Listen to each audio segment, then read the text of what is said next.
Bonjour à tous, dans cette vidéo nous allons parler de la planification. En effet, pour récolter des fruits et des légumes, il faut un petit peu d'organisation. Alors on va laisser de côté pour l'instant la plantation d'arbres et d'arbustes et on va parler de la culture des légumes. La première étape va être de choisir quels légumes vous souhaitez cultiver dans votre jardin en fonction de l'espace dont vous disposez, de la facilité de culture et de votre climat. Par exemple, si vous êtes totalement débutant, ne commencez pas par les carottes, qui n'est pas un légume facile à cultiver. Commencez plutôt par des petits pois, de la salade, des tomates, des radis. Une fois que vous avez choisi les légumes que vous souhaitez cultiver, il y a une étape très importante qui va suivre. C'est le choix de la variété. En effet, au sein d'un même légume, vous avez des centaines, des milliers de variétés différentes.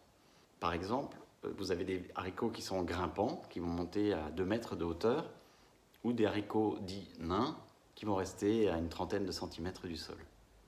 Vous avez aussi des variétés qui sont dites coureuses ou des variétés au contraire buissonnantes, comme les courgettes par exemple. Vous avez des variétés précoces ou tardives, par exemple des tomates qui vont être prêtes dès le mois de juin ou juillet, et d'autres qui ne seront mûres que plus tard dans la saison. Il y a des carottes qui sont plus spécifiques à des sols lourds ou argileux, comme la carotte de Chantenay par exemple.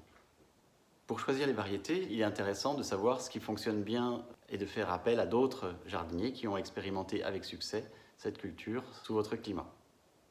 Une fois la variété sélectionnée, vous allez devoir chercher à vous procurer les graines correspondantes qui seront disponibles soit par échange avec d'autres jardiniers amateurs, soit chez les distributeurs de semences paysannes, idéalement, comme Cocopelli, Biogerme, Germinance, Graines del País ou Semailles ou d'autres. La quatrième étape de la planification va consister à choisir la date de semis pour chacune des variétés dont vous aurez obtenu les graines. Et la cinquième étape va consister à choisir la date de plantation en fonction, par exemple, des dernières gelées. On parle souvent des seins de glace, qui est une période qui correspond à la quasi-certitude qu'il n'y aura plus de gelée après cette période-là, aux alentours de la mi-mai. Cette planification des semis va se faire en début d'année, sur le mois de janvier-février, de façon à être tout à fait prêt pour enclencher vos semis. En plus de cette planification des semis, un autre outil, qu'on appelle le calendrier du jardinier par quinzaine, va être un outil très intéressant. En effet, il est important pour vous de savoir, dans les grandes lignes, ce que vous devez faire au jardin. Qu'il s'agisse du potager, qu'il s'agisse de la culture des légumes, de celle des fruits, de la gestion de la fertilité au jardin, tout ça doit être planifié, non pas au jour le jour, ni même semaine après semaine, mais au moins quinzaine par quinzaine. C'est la temporalité intéressante pour savoir ce qu'on doit faire. Dans ce calendrier, on va retrouver les semis qu'on va pouvoir faire soit dans une serre, à l'abri, soit directement en pleine terre.